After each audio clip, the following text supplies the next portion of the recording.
Well, hello, and welcome to another completely stupid video.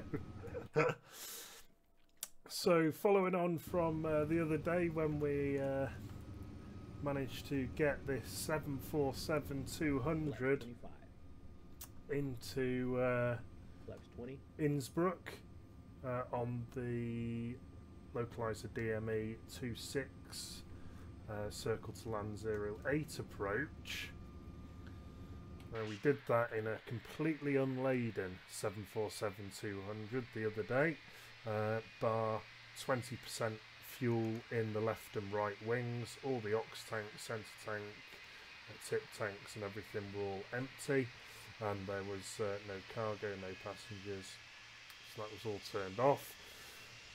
And we did it, and actually we did it really successfully, and it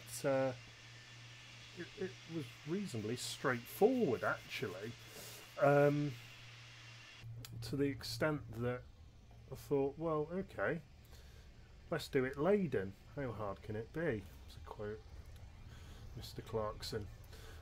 This was obviously inspired by when we did a couple of flights to Innsbruck last week, I think it was, and there was some moron parked up in a 7.4 just up here on the left, and the tail overhung the taxiway, so we had to taxi through him and all that good stuff. So we thought, oh well, go on then, if he'd done a straight in 2.6 approach, what's the point in flying to Innsbruck unless you're going to do the circle? So yeah, so that was the inspiration. So you may have gathered that I am already taxiing. I've already got flaps down, lights are on and the engines are warm. I've just given this a very quick trial run to see whether or not it is actually worth making the video, or am I just going to slam into the wall. And it's possible. I didn't do a particularly good job of it just then, which is fine. Get the cobwebs out. I've only done one practice, and all I did was I spawned on 08.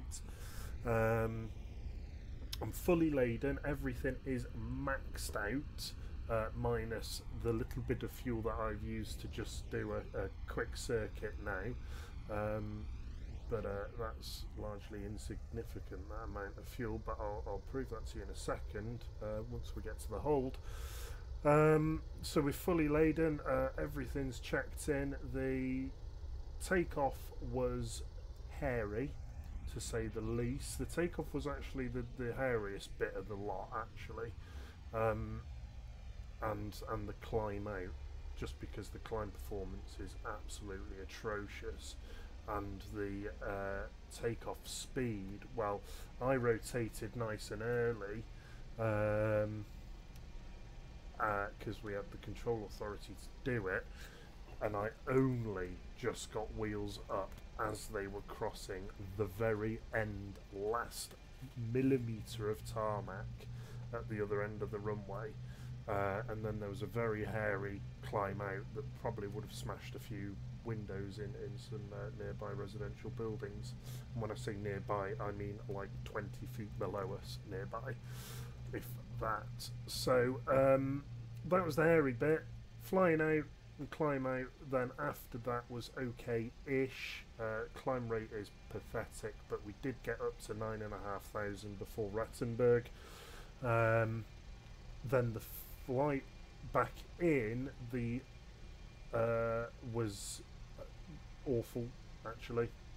The aircraft was really struggling to perform at the speeds that I was asking it to, so I ended up having to fly most of the approach manually, and then I ended up a bit low on the circle, but we got round, and then I hit the deck at about, well, I don't know what the landing rate was, but it would have broken everything, but stopped well in time. So the knowledge I've taken away from there is I could have come in a little quicker, which would have made everything a lot nicer, a lot easier to fly. However, we did overshoot on this turn on the circle, and going quicker will make that obviously a lot worse.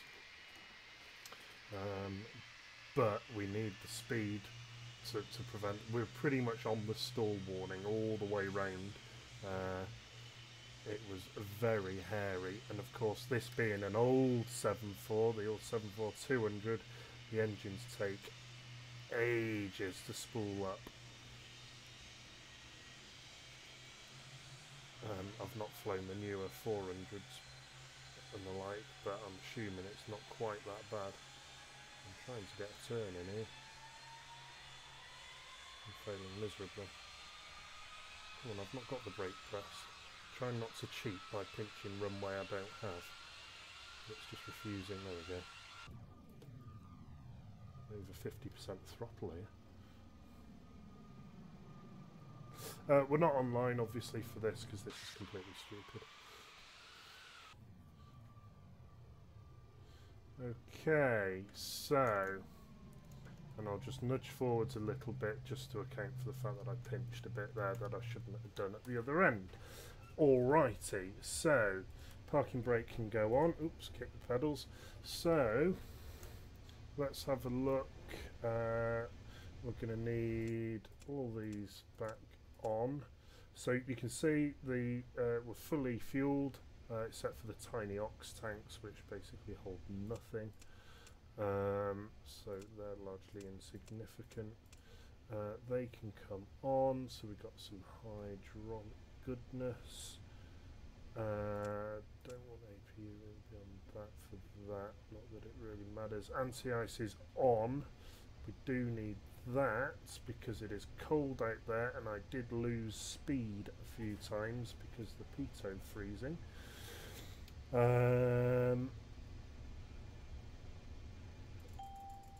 Do some ping ponging for anyone listening. So anti-ice is all on, so that's hurting performance as well. Probe heaters, which is on? Is that on?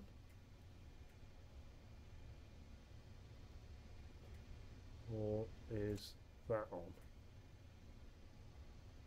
Pitot heat, there we go, that's what we want. Stab out trim. No, it's not.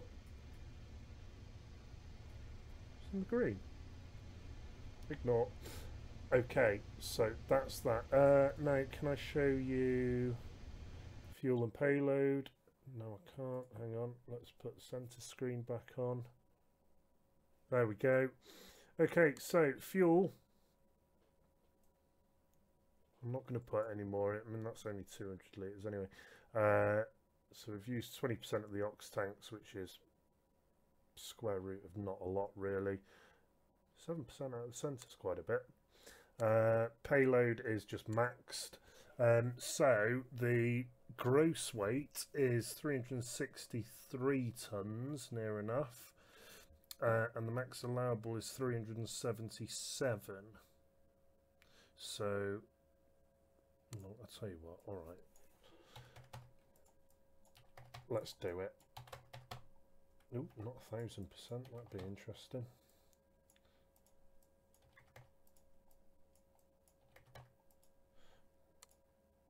Please enter a number between. Oh, get real. Oh, go away already.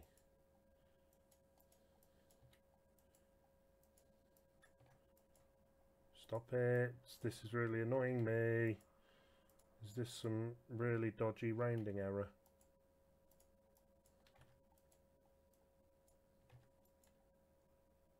That'll do. Oh, will it?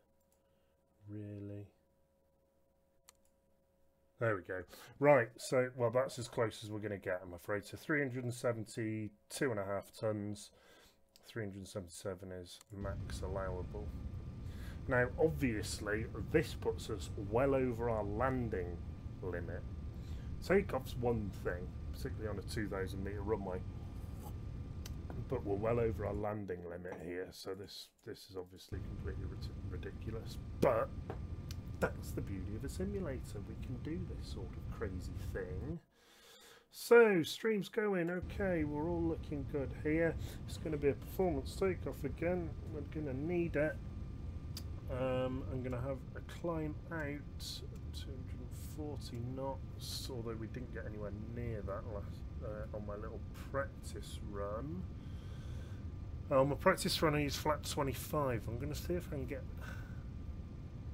No, I'm going to use flat 25 again. Need it, man. So, here she is, Speedbird 666. Because we're going straight to hell.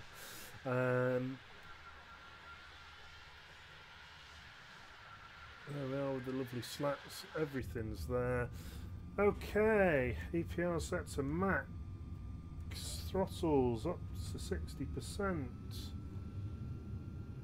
Oh, there we go, there's a little wobble. Throttle full. EPR stable, brakes off.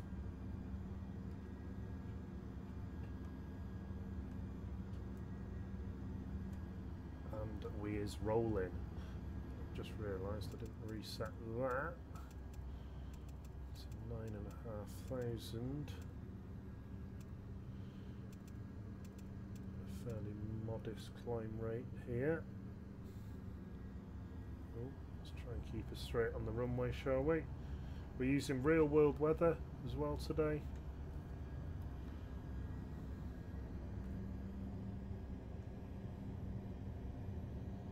I can feel it wanting to lift the nose. There's 140, I think we can get up at that.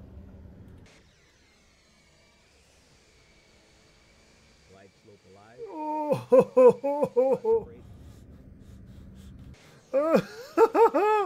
Oh, Nelly.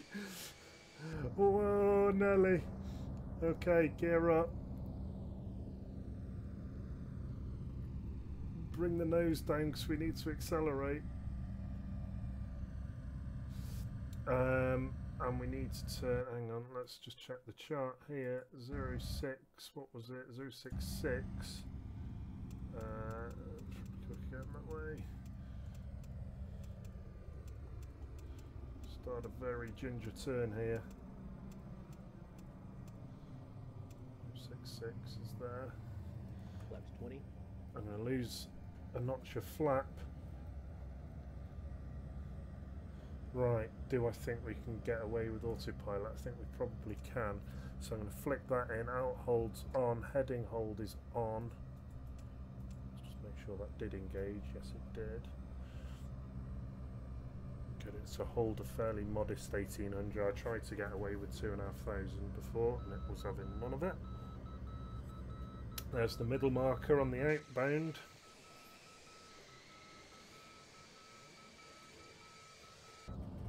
So I would not call that a successful takeoff. I'll have to admit, there's no way that was a successful takeoff.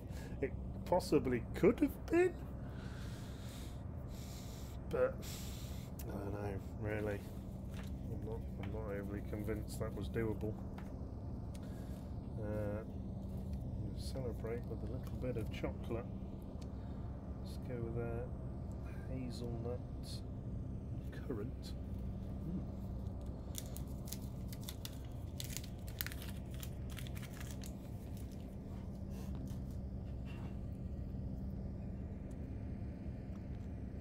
So everything's actually looking reasonably sensible at the moment. Remember, as last time, we're flying out to 2060 ME, which is Rattenberg, which if we had a working ADF in this aircraft we'd be able to see, but for some reason it just doesn't want to work. We'll key it in anyway just for 303.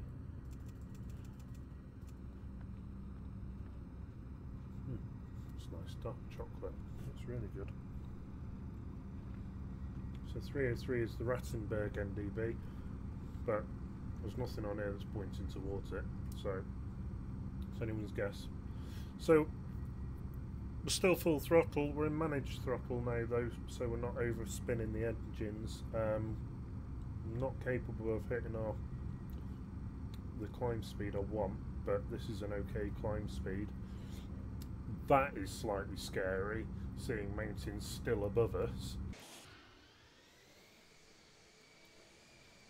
Not as scary as seeing cloud in front of us. Because there are mountains still in front of us here. I know there are mountains still in front of us here. So that's 11 miles out, so should have been 10 miles out actually, we should have turned to 064, but there we go, close enough. So I am following the prescribed route here. This for a missed approach actually. Obviously we've just taken off. So.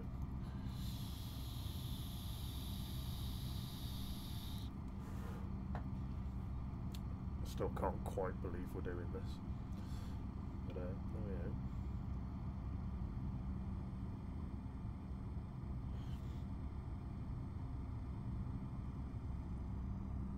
go. And there we are, coming up on 9,500 feet. On the local QNH of 1015 millibars. So we'll start accelerating now, which means I'll be able to start putting away the flap once the speed starts increasing a touch. So here's the valley. Ratzenberg is down here somewhere. Now, just because of the size of the aircraft, I am going to deviate ever so slightly off the route, just to give myself more time for this turn over Ratzenberg. But that's perfectly acceptable to do actually. There's no reason why we shouldn't be able to do that, particularly because it avoids overflying some spot heights on the chart. So I'll show you that in un momento.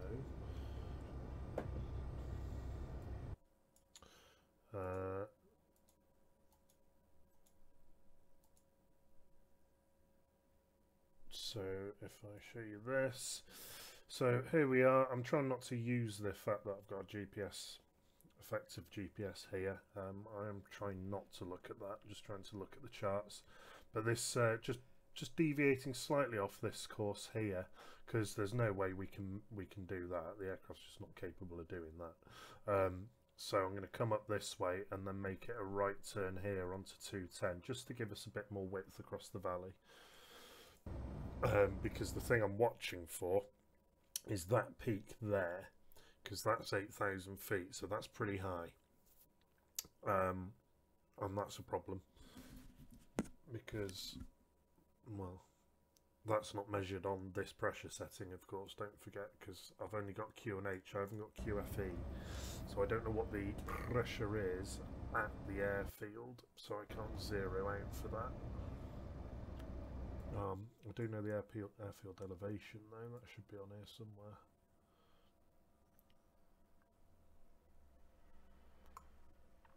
(1,907 feet).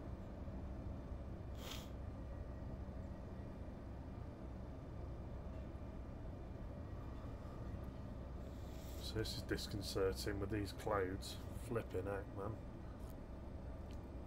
Let me just flick that back off, so there we go. Flex 5. So here's another case of the auto throttle not working. Oh, there we go. It's in now.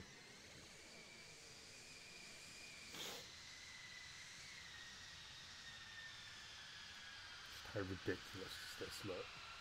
But how beautiful does that look? I mean, I'm not a big Boeing fan, as you know, but that is just stunning. It really is absolutely stunning. Maybe not the weird aliasing that's going on here. I don't know if you're seeing this aliasing on the fin as I am on my monitor. Just a bit trippy.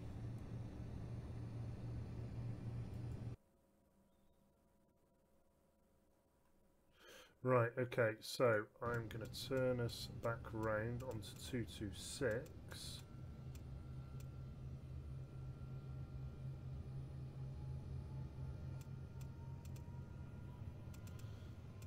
It's almost a 180, so much so the aircraft's wondering which way to go.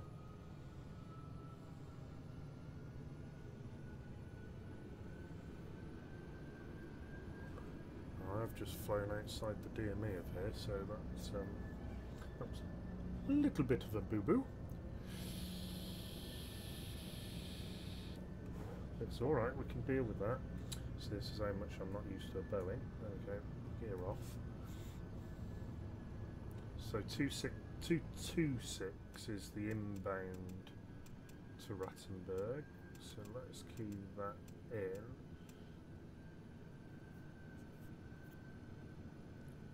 Although, yeah, that's a sort of makey-uppy as you go along, because we haven't got an NDB. Well, we have got an NDB, but we haven't got an ADF in the aircraft, so we can't actually use Rattenberg to navigate, which is annoying. So this is turning within this width of the valley here, although yeah, we're slightly off the edge, but it's pretty good. I'm going to set the auto brake now, because I nearly forgot that just on the practice run. I'm not going to pull them, just not do an engine out. The engineer's panel is looking fine, pumps are on, that's all fine. Right. Will it let me turn that off? Yeah, they don't need to be on because they're empty. What's that I've forgotten there? Oh, cabin lights.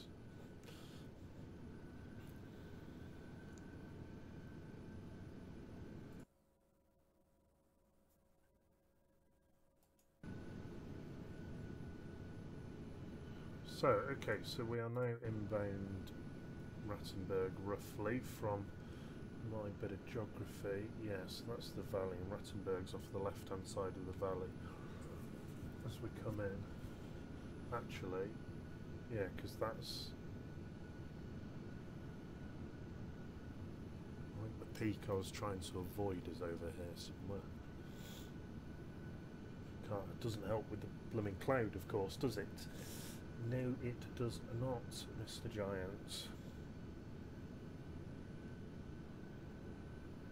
So can we think about pulling the speed back a bit? Well, we're a little nose up, but we might get away with losing 15 knots or so. So the key here where you have is not to have sudden changes, because the autopilot, particularly in this, is just going to oscillate like the clappers. So it's very slow, gentle changes. Don't suddenly knock 50 knots off your speed. Sort of do it 5 knots at a time, let it stabilise. But you've got to account for that, the fact that that's going to take a lot longer. Oh, I don't like this cloud when there are hills in them parts. So yeah, we can probably get away with knocking another 10 knots off there. So let's do that. I think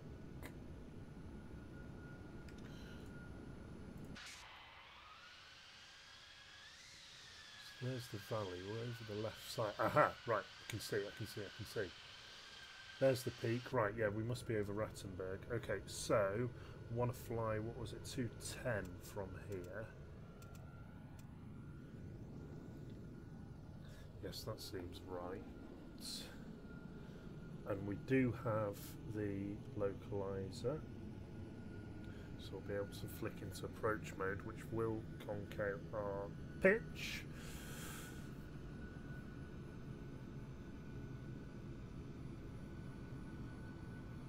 Yeah, we're getting on for 5 degrees nose up there, so I'm not going to be able to take any more speed off. We're a bit too nose up for me.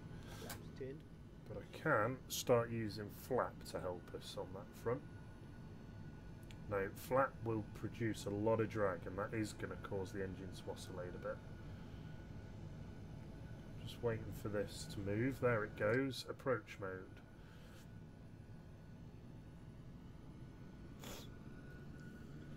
So now we're turning. I can't drop the next stage of flap. Not really, because it's just going to cause too much of a wibble wobble. So I'm just going to be careful on that. As soon as we come out of the turn, I'd like to get flaps 20 down, really. Knock another 5 knots off here now. And we've got a bit more flat. Can't see a thing, which isn't good, because I know there is a peak in front of us somewhere. Ooh, hello. I can't see it. There is one, I know there is. Yeah.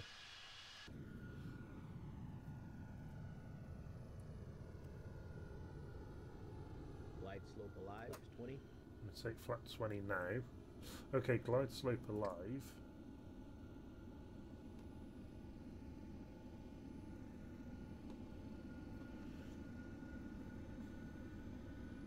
Flaps 20 is down.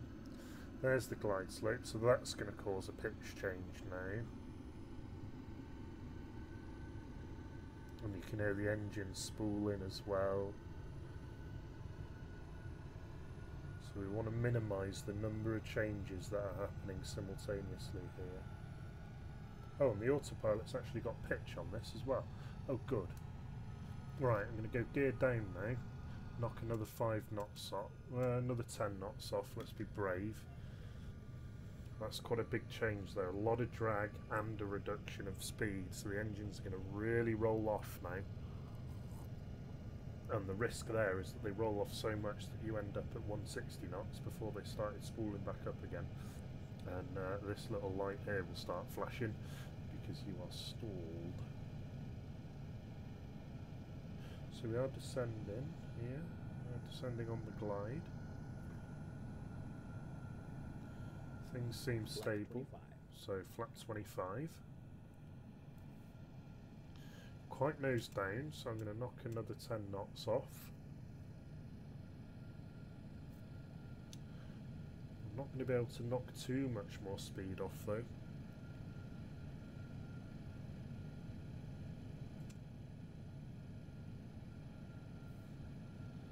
Reasonably stable, full flat. So our next heading will be on the next chart, which is 230, and that's when we hit 4.2 DME, remember.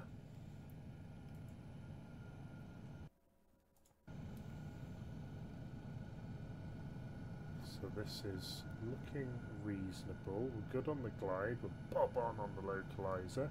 Remember, it's an offset ILS, but that's not really too much of a worry for us because we'll be doing the circle. I need to set this to 3,700.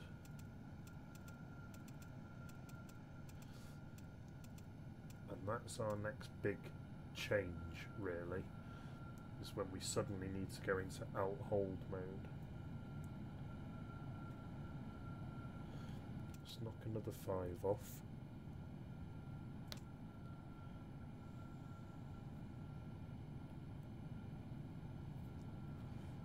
Below 6,000 now.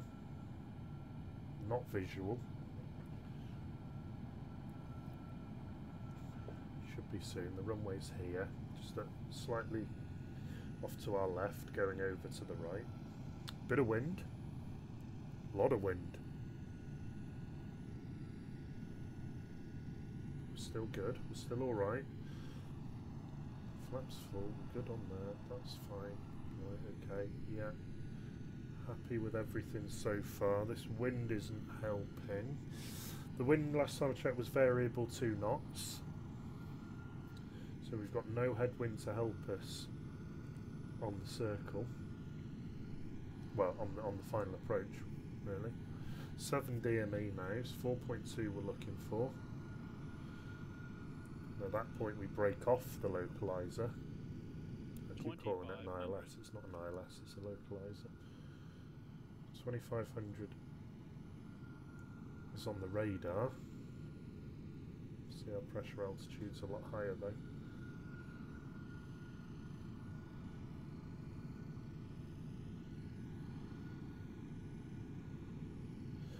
Visual now, so now you can see how offset this localizer is. There's the church, so we're going to fly up here, so I'm going to flick over a little early now onto heading hold. and Alt hold. So this is a big change. So turn, you can see it pitching, the engines are going to give it the welly now because we've just caused a lot of drag doing that. There's the middle marker. Which actually I'd never twigged before, so the middle marker is your key to turn, cue to turn actually, that's quite handy. Never thought of that before. So I'm going to bring the speed back to 180 since we're there already. Oh, engines, yeah, there we go. Okay, so we've broken off the localizer now.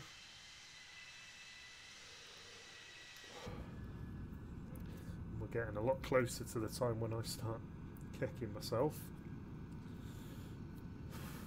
So fully laden here, absolute brimmed to the max, so we're well over our landing rate, landing weight.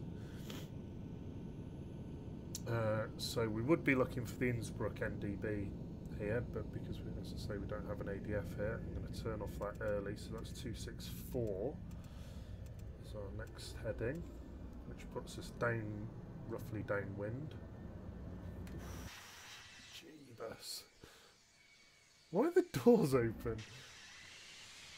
Oh, they're not. That's weird. Why are the doors open in that view?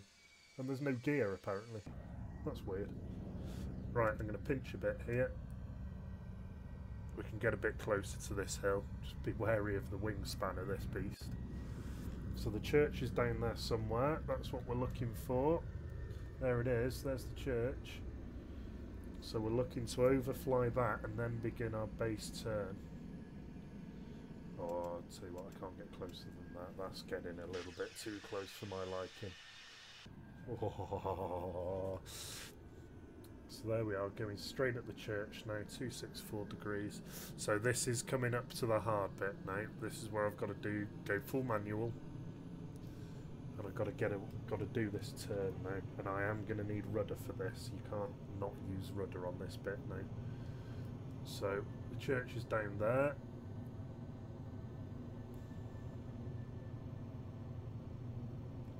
So we'll get in there now. So we are manual. So there we go, and the rudder's in. So steep turn, well, not quite steep turn for this.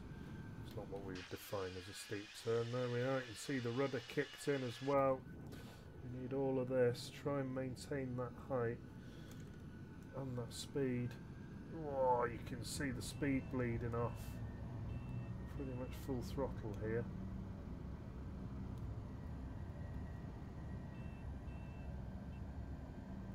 This isn't the most coordinated turn, I actually need a bit more rudder if anything. There's the runway. So now we need to anticipate the reduction in drag and bring the engines back before we actually want them to be back. And we will arm the speed brakes.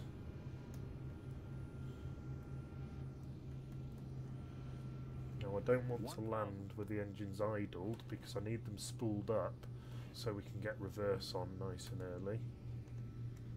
Also just in case we do have to do a go around, but it's not looking likely. This is actually looking better than some of my approaches in the Airbus. That has flipping auto trim and is designed for this. Yeah, this is sensible. Sync rate. 300. 200. Sync rate.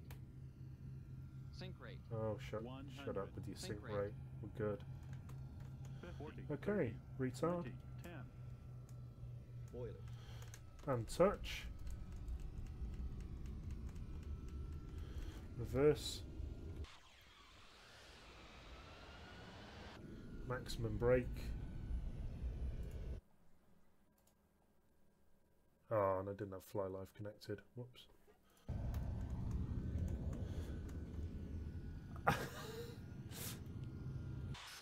And would you believe it, folks? Up. I'm not entirely sure I believe it myself. But I think we've just done something that's slightly miraculous actually. See the windsock there giving it a bit.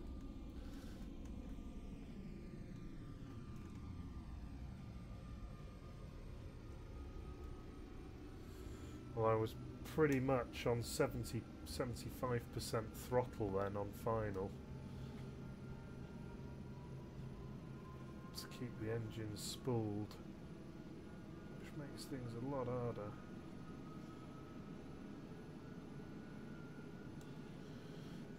Knock that back down to something sensible now.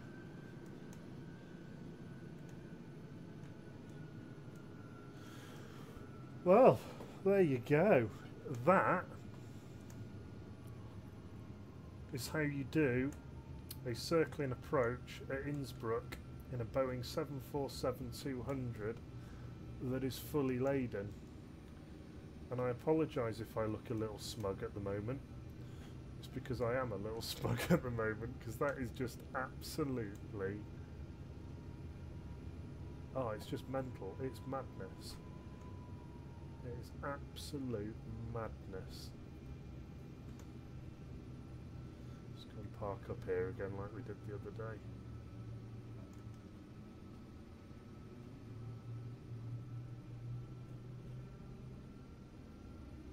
I'm not entirely sure what those white posts are. They're just lights.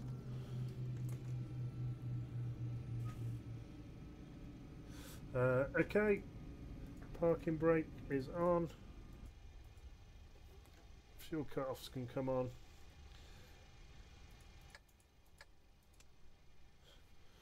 And then the strobe can come off. Well, there we are. And just so you know, I've not done any crazy business. Let's go to fuel and payload. And you can see gross weight currently 363 tons, max allowable 377. So we used a bit of fuel there, obviously. But that is the weight of the aircraft.